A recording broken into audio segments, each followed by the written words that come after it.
The University Tower chimes, ring in another session of Ask the Professor, the show in which you match wits with the University of Detroit Mercy professors in an unrehearsed session of questions and answers. I'm your host, Matt Mayo. Let me introduce to you our panel for today. To my left, he really doesn't want to take his hat off. It's Professor Stephen Manning. Jeez, I'll take the hat off. No, it's a thing about you It's today. getting warm in here. It's a little It was toasty. just very cold. So It's a little toasty. It's cold out there. You know, your noggin cold. You don't want to get your head cold, and you're not going to be able to think big thoughts. right. Exactly. So what's going on, Stephen? Apparently you're waiting for a painter. Yeah, waiting for painter. The good news is, had a conversation with my brother in Phoenix today, talking, main discussion was baseball tickets for Cactus League baseball. Yay! When we're there in March. Nice. So are the Red Sox out there? No, the Red No. Sox They are play in Florida, Grapefruit League, yeah, this is Cactus League, so I think we're seeing San Diego and San Francisco. That's not bad. That's great. Big discussion about whether we're sitting in the sun or sitting in the shade. Oh, yes. Big discussion. That's Big what- discussion. I wasn't part of this. I mean, I asked you where, and you said as long as we get to go to a little game. oh yeah, I There you did say go. that. Told him that, and you It's had no fun. restrictions. So much fun. It is fun, good. We have Chicago Dogs, which is odd in Phoenix, and they have very good beer at this stadium, so Very good. we're all set to go. Someone who really likes baseball is Professor Heather Hill. I know that for dang sure. Dang sure. Dang sure. Let's see what the Red Sox can do this year, though. Let's. Yes. They had a nice little couple pickups. They did. Yeah. They Yeah. did. Tigers Yeah. didn't, but okay, Well, great. you know. Lost more than they picked up. Yes, they did. Yeah. Yes, that's they true. did. We will actually go to Fenway Park this summer. We're planning a trip to New England. Oh. We are. Because her whole family is in New England, and Okay. we're both from there, and we've never been there before to show, our elementary schools we went to and all that neat stuff. So Nice. we have to start looking at the Red Sox schedule. Yes, you do. For Fenway. Yes, you do. Excellent. I think they're more available now that they finished, last place 2 years ago? I mean, probably get tickets now. I don't know. Tigers up their fees. I shouldn't say any numbers. Right. But usually you get like a bad team and a good, Yeah. like cheap party suite, and that was not on the table this year. So we'll talk about that off the air. Off the Is air. this what's his name's last year? He has It one- is 1 year Cabrera's left? last year. Yeah, is he gonna Yeah. retire? Last year, and he's not even going to play every game. So Ooh. Yeah. he's going to be platooned. Taking it easy. Platooned. Platooned. Yep.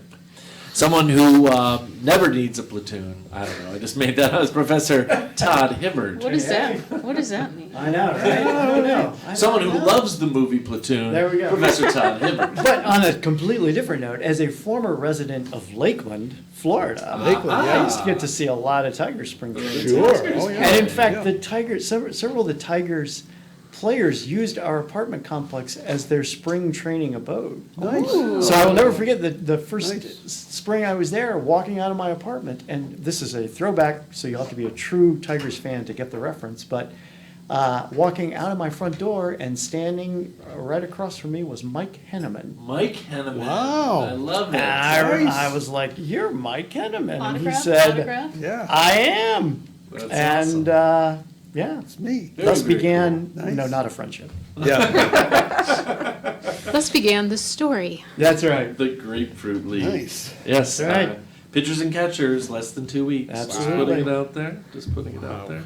I know it's a big deal in the winter in our department, and I know Professor Mara Livezey does too, when Jane puts up the countdown to opening day up on the window. So, Yes. how are you doing, Mara? I'm doing very well. Today, a research student and I embarked on a new journey together Really? of interviewing students to do qualitative education research. Oh, that's great. And it was wild.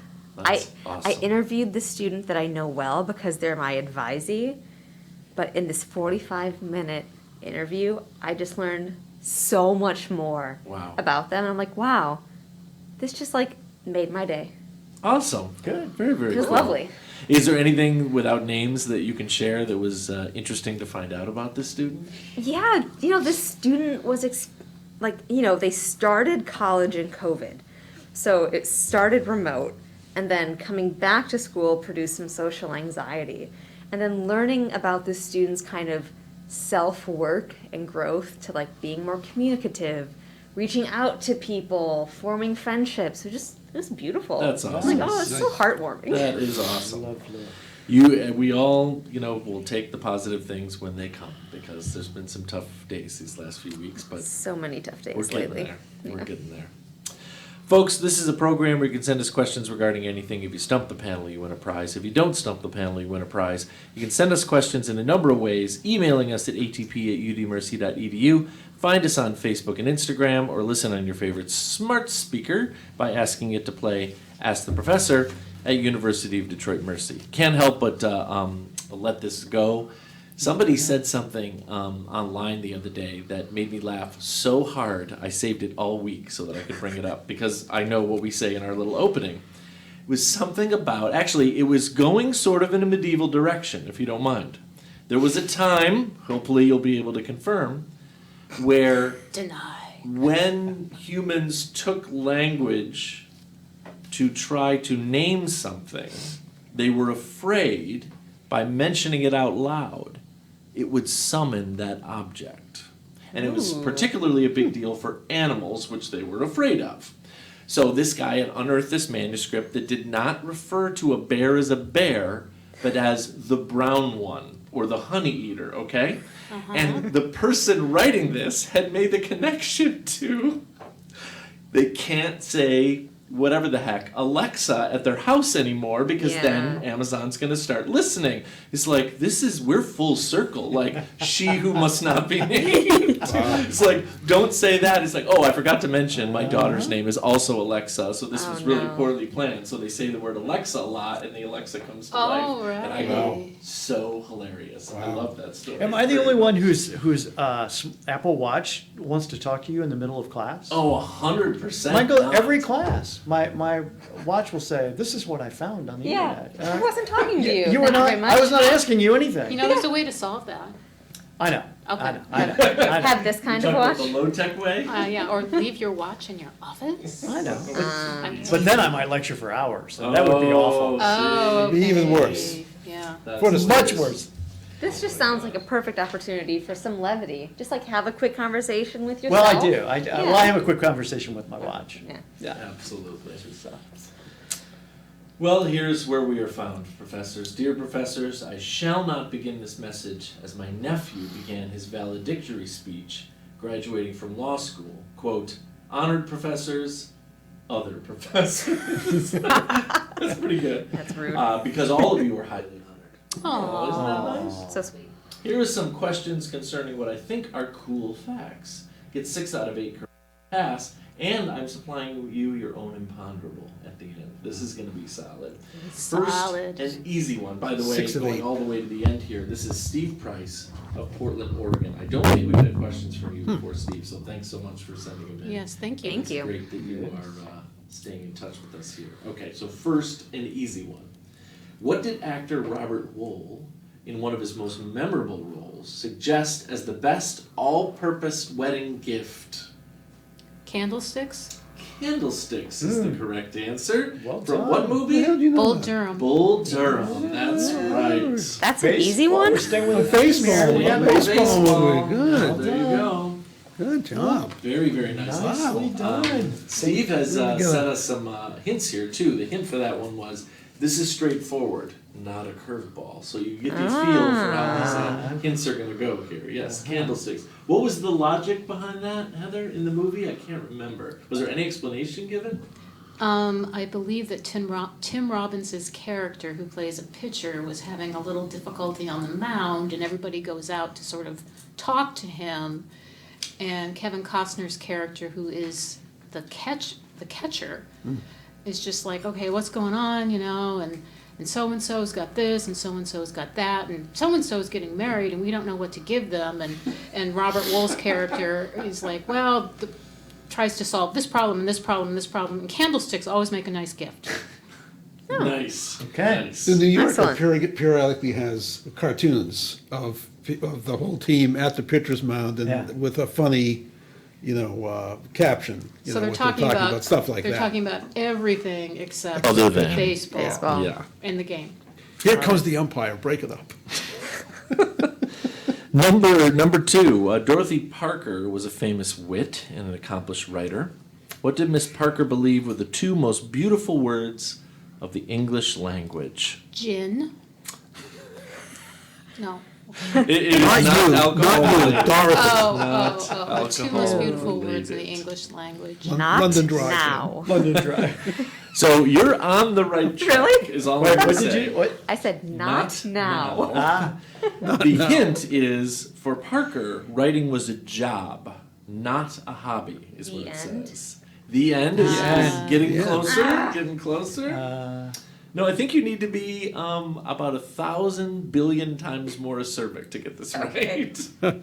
Shut up. yeah, exactly. No, the correct answer is check and closed. Were the two most beautiful words in the yeah, English okay, language. okay. Very, very nice. From the Viking Portable Dorothy Parker, second revised edition. Page Okay. 11. Very nice. Let's see, on what legendary movie, I don't even think that I knew this. What legendary movie was Dorothy Parker a screenwriter for? Huh.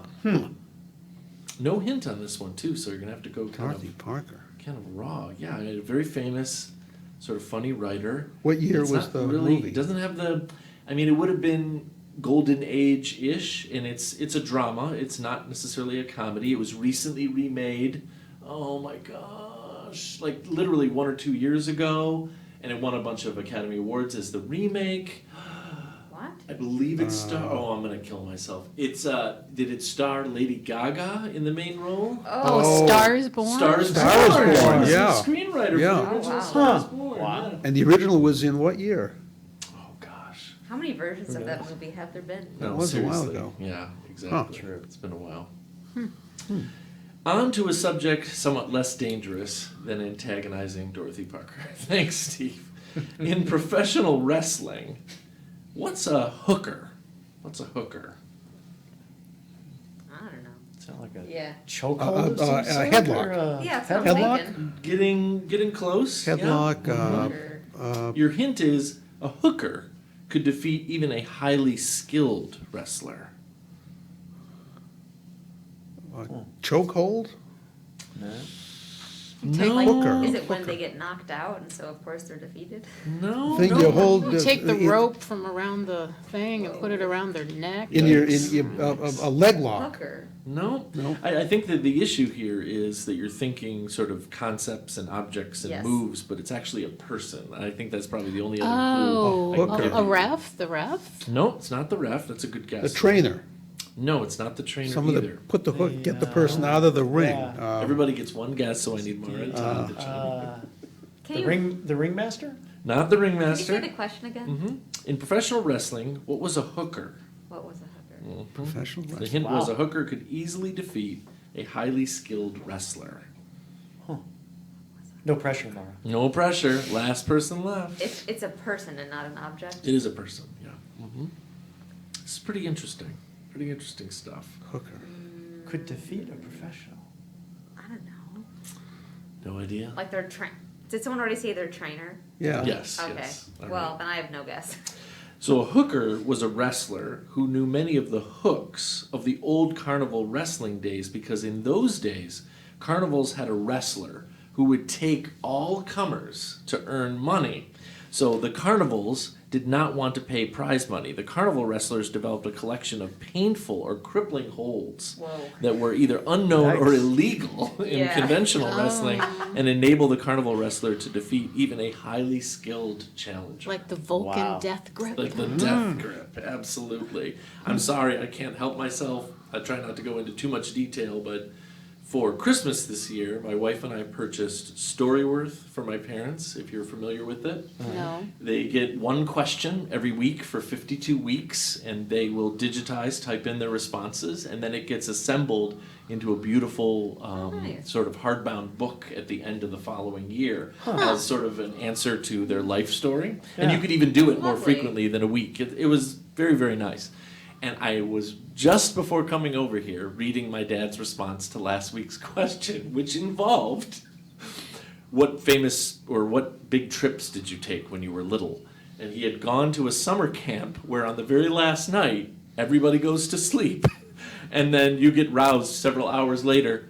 it's time for the fights to begin. My dad was kind of a tall, thin, scrawny guy. You might have, seen that trope before. And he's like, what the heck is going on? It's time for the fights. Oh, last night, there's the fights. And he got a nickname and everything and had to fight a bunch of people. I don't, Wow. Fisticuffs. Oh, my goodness. Yeah, just the most odd thing. I have a very bad memory about that when I went Uh-oh. to a camp. Uh-oh. Because I was like your dad, skinny but small, the 98-pound weakling, and they matched me against the next smallest kid, who was about twice my size. Oof. And I remember it was boxing, not wrestling. Oh, And poor the ring was baby. up here, but I remember the thing was very bouncy. So you couldn't even get your footing. It was like a trampoline, like boxing on a Boxing on a trampoline. And but this kid was very, very stable, and I was bouncing around. I got demolished. Wow. They had to stop the fight. Oh. They had liability Where is this reasons, you kid know. now? Yeah, I'm right. going Let's after track him. him down. There's a YMCA camp on Cape Cod. that I'm my gonna look him parents up on took me to. Facebook. What was his name? Yeah. Did you ever ask yourself what your parents were trying to say to you? Yeah, right. No wonder I called them midweek and said, could you come pick me up a week early? Oh But they had my their schedule gosh. because the three boys cycle through the camp, Right, so right. they come down on the weekend and pick one up and drop the other one off. So they had the whole summer off. Well, not exactly, because, never mind. if you Anyway, weren't next there, you went to the question. grandparents. Oh, Anyway. that's right. Yeah, there's a whole, Next question. What is a Gandhi dancer? a I know you- Gandhi it's the name dancer? of Andy dancer? A famous restaurant in Ann Arbor, the Gandhi Dancer. But what is a Gandhi dancer? Candy dancer. Candy Is it a type of food? It is not. It is a person. It's a cocktail. Your hint is I believe there's a cocktail in the same name. Really? Think of Gordon Lightfoot. He refers to them as navvies in one of his songs. Candy Lightfoot. dancer. Navy. If only we had a navigation. Canadian ringer on this show. Yeah. Gordon Lightfoot. Is I've it like a goose? deck washer on a boat? I mean, it is a job. It's a You're job? getting close, but it has Oh, nothing to do oh. with being a seafarer. okay. hmm Nothing to do with dancing. Candy dancer. It has nothing to do with Nothing dancing. to do with How do you Yeah, spell figured. Gandy? Gandy. That does not help. I keep thinking gander. What's good for the goose Take a is good for the gander. The bird-related Yeah. job? Is it a bird-related job? They sweeping out the, Sweeping out the parrot cage. yeah. I think the last hint I could probably give you is, I would say, pretty key job to the settling of this country, coast to coast. Coast to coast. So westward expansion. Pioneer. Make, um, Oh, he was. railroads? Something to do with It railroads? has to do with railroads. I'm giving a pass on that one. Yeah. It's the person who lays the Lays ties the- down. Yeah, okay. There you So go. you could look it up on All right, Todd. Wikipedia, Steve says, but this was one of my summer jobs in college. Wow. So put me I down know. as the source. All right. Thanks, Yeah. Candy Steve. dancer. A candy The dancer. I wonder Candy where dancer. that phrase for that job comes from. And what Yeah. cocktail accompanies that job? Seriously. Yeah. Probably not a Gandhi dancer. It's all Manhattans at that level, let me tell you. The driest vermouth you can get. At the onset of the Civil War, Lots of believe- it. the American Civil War, what was the wealth of the South, and what percentage of that wealth was in humans? Ooh, my. Can you say this question Yeah. again? I'm sorry. Yes, at the onset of the Civil War, what was the wealth of the South, and what percentage of that wealth was in human beings? So this is the way the response is being presented in dollars. So the total wealth of yeah, the South, and then at what percentage of that wealth was tied up in owning human beings? Is it in the millions? It's in the billions of dollars. It's in the billions. Yeah, isn't it like It's something in like the billions. $4 billion or something like that? Or am I?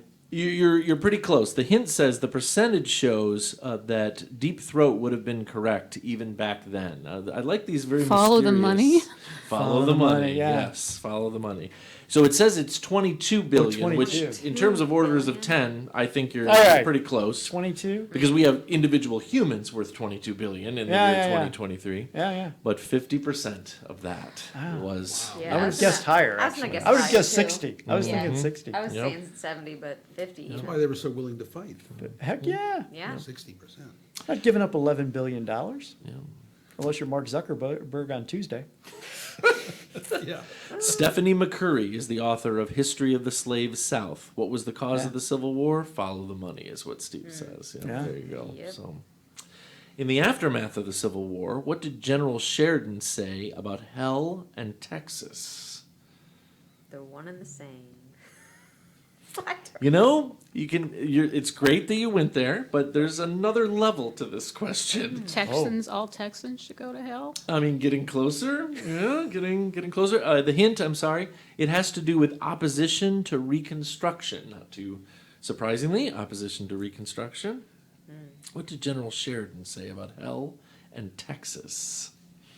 This is from Du Bois' Black Reconstruction in America. I love it. I was just looking at Everything that. is cited. This is great.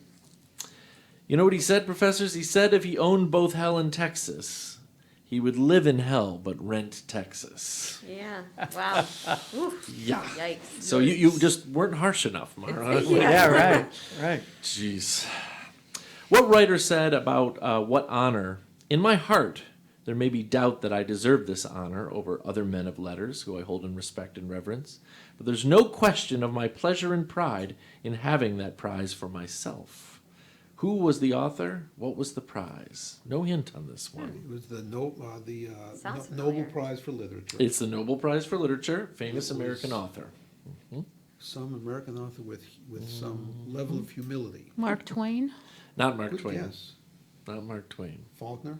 I could give you initials, but I'm afraid it would give it away. Hemingway? It wasn't Hemingway. Initials J.S. You're in the same, boat here. J.S. John Steinbeck? Steinbeck. Steinbeck, Yeah. the Nobel Prize for Literature. I felt like there was actually a little bit of snark there, Stephen. No. Pleasure I was in going to having say it, that you know? or the Pulitzer. Yes. What year was that, I wonder? It did not say. Steinbeck. Did not say. That was from the Viking Portable Steinbeck, revised edition, page 690. This is annotated. Can you have a portable That's Steinbeck? great. I have some stuff. You I don't do you not don't have one like in your back pocket right now? I mean, come on. Portable John Steinbeck. Yes. What are Friedrich, Rue, and Petrus? What are Friedrich, Rue, and Petrus? I think I'll go right to the hint on this one. This question is designed to puzzle you. These are not prospective 2023 Tigers double play combinations. Friedrich, Rue, and Petrus. Rue is R-O-U-X. Sauce? No, not sauces. I actually learned this from my Petrus. about to turn 15-year-old son a Petrus. couple years ago. Are these characters in some sort of a game? Are they Pokemon? They're not people, and they're not Definitely sort not of Pokemon. Pokemon? I don't know anything about They're not personal animals, knowledge yeah. of Pokemon. No. Yeah. Okay. They're not cooking things. They're not cooking things. Okay, we're getting closer. Names of, they're not names. It has to do with games. Are they Game. characters Video in video games? Toys and games are not from video games, but that's a good guess since I mentioned my son. Board Give games? partial credit. Board games is getting closer, Card but not games. exactly. Not cards either. It's sort of like an independent handheld game that's been around since the 80s, Uh, and it's not electronic. Rubik's Cube. Rubik's Cube Oh. moves, that's right. Ah. Nice. Exactly. Absolutely. Right. Yes, Friedrich is the most widely used of the three Rubik's Cube moves mentioned. This is anybody familiar with speed cubing? How the people will solve it with one hand as Yeah. quickly as they can? wow. Yeah. The world record is less than 2 seconds. It's, Oh my gosh. It's like amazing. I have no idea how they do it. Real fast, yeah. What? No. One of my Apparently. one of my You students, won't even believe one of my it if you students see this it. semester told me that she's a speed Rubik's Cube Whoa. There you go. solver. There you Yeah. go. I asked her what her fastest time was, and she wouldn't divulge. Oh. She wouldn't share. Wow. Yeah, interesting. Professor, several years ago, the panel correctly answered my question. I guess Steve has sent questions before. I'm so sorry, Steve. Yeah. About what caused the end Matt. of the slide rule industry. The answer was, of course, the introduction of affordable calculator by Texas Instruments. This is a bit of a follow-up. What did Texas Instruments do to make sure its calculator would supplant the slide rule? They installed the game Blockman. I mean, that's a good That guess, I but that's played not what for it says so here. The hint is what applies to any tool. That's your hint. What applies to any tool? A long battery life. Yeah. No, that's not what it says here. An on button. That'd be Any awesome. tool, what applies to any tool? What Portability? applies to They Oh, yeah. they bought out all They the bought the slide rule patent. companies. Getting closer, Todd. They Getting burnt all closer. slide rules. They declared slide rules against God. They Yes. made it affordable. I mean, sure. So that was it did say affordable Yeah. electronic calculator Yeah. by TI, but they had to go Ah. one step further. Yeah. They gave them away for free? I mean that's a good answer. Very very good capitalistic answers. You know what they did? They produced a book to go with the calculator that showed them that it could solve everything from balancing a checkbook to trig, statistics, physics, chemistry, etc. They showed that it was applicable to lots of Application. different kinds of people. So Ah. Yeah. yeah. So I didn't get the book for the hammer that I bought a few years ago. I should probably go back and try to figure that out. That explains a lot. Yes. A priest was brought in to give Voltaire his last rites. When the priest asked Voltaire if he renounced Satan, what was Voltaire's most famous reply? Voltaire. This I've think never I've- heard this I've before. heard this before, This but is I great. haven't. This is It's a comedic response. pretty I'm solid. assuming. Pretty Yeah. solid response. Renounce Satan. If you How renounce can Satan, I renounce myself? Yeah. I don't. What? My good friend Satan? I said something about the priest being there. something about the priest being there, it's sort of hard to. Do you Yeah. Will you renounce Satan with me? No thanks. No. He sent his 5 lieutenants throughout the boroughs. I mean, the thing is, you're all doing this wonderful little dance. A little dance around it. Because you have a pretty good idea what Voltaire may have said, who apparently said, now, my good man, this is no time for me to be making enemies. I thought that was cute. Ah. Yes. Not this close. Not this close. Okay, thanks so much, Steve, from Portland, Oregon, for sending us those questions that were great. Thank you, by the way. I wish you all a wonderful 2023. You too, Steve. And I'm sorry for not recognizing you had sent us questions before. You've included Imponderable, and that is awesome. Frankly, if people started Excellent. putting a quick Imponderable at the end of every set of questions, you know you're going to be getting on the air. His Imponderable, Todd, is we have a listener, Frank Burrows, and he and his family want to know more about us. And so they send us questions like, tell us knows your favorite why? movie, and things like that. Why do you want to know more about us? Right. Don't you want to know more about us? Oh, always. Here it is. Which book from your freshman year in college had the biggest impact on you? This doesn't have to be anything assigned, just something that being a freshman caused you to read. Oh my. Freshman year in I college. can't remember that far. I know, that's asking me to Even remember I a could long barely time remember ago. that. It's Ah, like 15 years I think ago. the youngest one should go Less first than tomorrow. 15 years. I just threw up in my throat a little bit. Okay. I mean, Huh. book that impacted Book. me for my freshman year. Freshman year. I had a good book that I read.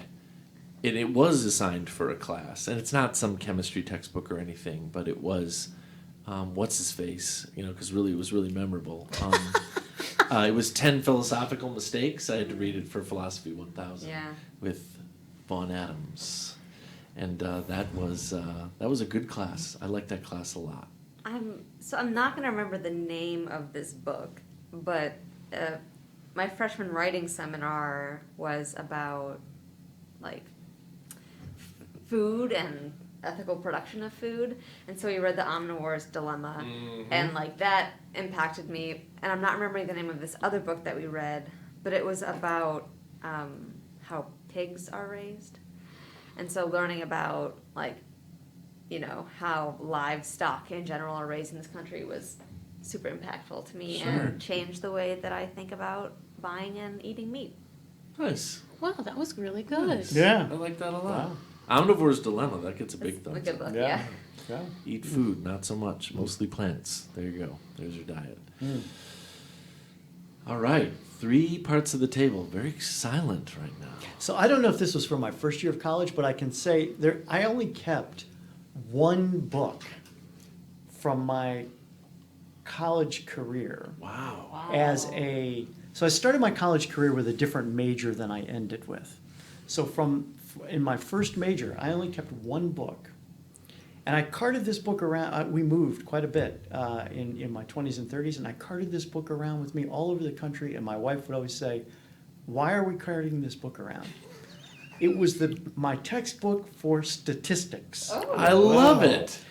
Which I took stats. I don't know if it was my first or second year, but I had never had a statistics class, and it blew my mind. I thought that was the coolest thing ever. I love it. That's awesome. And I kept this stats book and it was 4 inches thick, and we would cart this thing around. And finally, the last move we made, my wife said, "This book is not coming with us." Oh, no. Oh, no. So I parted with my stats book. It's a symbol. It's either me or the book. Yeah, that's right, right. And it was really a toss-up there for a little bit. Yeah, I know. Wow, yeah. Jeez. So, yeah. I like that. I like that So story. when I hear the students have to take stats here, I say, you never know, it might change your life. Yeah, Absolutely. Yeah. You might wind up with the book forever. I actually don't remember very much, considering I was in this building when I had Philosophy 1000, from the 10 philosophical mistakes, except for the first one, which is never confuse happiness for contentment. And it had a similar effect on me for the rest of my life, Wow. thinking about that. And that was barely the beginning of that course. I think we had 7 books that we had to read cover to cover, Plato and all this stuff. Can But you that one was a imagine- quick read. Can you imagine presenting that syllabus to one of our students today? Can't even imagine. They would you- just, It was Mortimer Adler, by the way. The author was the original yeah. modern editor of the Encyclopedia Britannica. Yeah. That's Okay. who wrote that book. And you took this with Von Adams. Vaughn Adams, yeah, who I'm sure you That's the guy I remember. was thinking about. Yeah, the Professor other night. Adams. oh, Mhm. Yeah. yeah, that was. He was Passed involved in the just a couple union years when I ago. first got here and retired within 2 years, I think. Okay. I met him very, very briefly, but I remember him. Yeah, Yeah, I remember him. 30 years ago. He left even before Yanovich. Oh, yeah, Donald Did. Yarnovich. Yeah, yep, that's right. Yanovich. I remember, I'm not sure I was thinking of a novel that I read in like an intro English thing. I can't remember one, but I do remember reading R.D. Laing's Self and Others. He was a mental health person. Okay. And I remember what struck me, his argument basically was, we got to be careful who we say is mentally ill and who's not. There's a very fine line between that. I knew nothing about mental illness and at the time, but I remember thinking that we have to, that rule applies to a lot of things. You know, there's a whole range of things in there, The spectrum. behaviors and stuff, Yeah. the spectrum. So we got to be careful about Totally. labeling people this or that because it's, I you know, love there's a it. lot of stuff in between. Mm-hmm. I love how we may Yeah. not remember that much about these things, but there was that one core idea that kind of. Yeah. Yeah. And he gave examples of people, patients of his, Yes. that he was doing psychoanalysis with, and he'd say, "Now, is this person sick or not?" You know, and oftentimes he said, "Well, they're kind of normal. They're just acting that way because they're going through a hard time, right?" Heather, we're Most of waiting the on time you they're okay. here. We're short on time, so I don't want to rush you, but got to get your answer The in. Norton Anthology of English Literature, Volume 1A. Oh. No, I actually was trying to think. I think, I'm remembering, and I still have this book somewhere. I think it's in my office upstairs, The Name of the Rose. I took my first, I was allowed to take a 300 level medieval history course. Of course you were. And as a freshman or first year student, and I still have the copy. I love that. And that was before the movie came out, obviously. Of So. course. It's not going on the next move. It's a small paperback. It's not. This stats book is huge. It's not like the 4-inch good door statistics. No. Help me out though with the movie. Who? It wasn't Sean It Connery. was Sean Connery. Yeah, Okay. and I remember things. what's his name? Why am I forgetting who it is? We just saw him recently in a movie. I can't. That was written by Echo. Yeah, that's Umberto Umberto Eco, Eco. Yeah, Sean Connery and sorry, I can't remember. It's okay. You're doing great. It's okay. You remember the book. That's what matters. And I love how you have it in your office in this building right now because I have 10 philosophical mistakes in my bookcase at home. I would still have my stats book if I were not Okay, required. there's a lot of bitterness bitter about here. it at all. Yeah. You couldn't be married, but you'd still have Right, right, right, right. Yeah. Oh my gosh. that was great. And honestly, I'm gonna reiterate again that anybody who sends in a set of questions finishing with an imponderable, we've got the Burroughs imponderables list. We can always go back to it, but that Nice. was a very nice place for That us was a good to one. begin Great. and end. So I'll tell you what, folks. That is all the time that we have for today. I'd like to thank our panel by asking them to say goodbye. Stephen, Goodbye. Heather, Bye-bye. Todd, Adios. and Mara. Bye. And now these words from University of Detroit Mercy.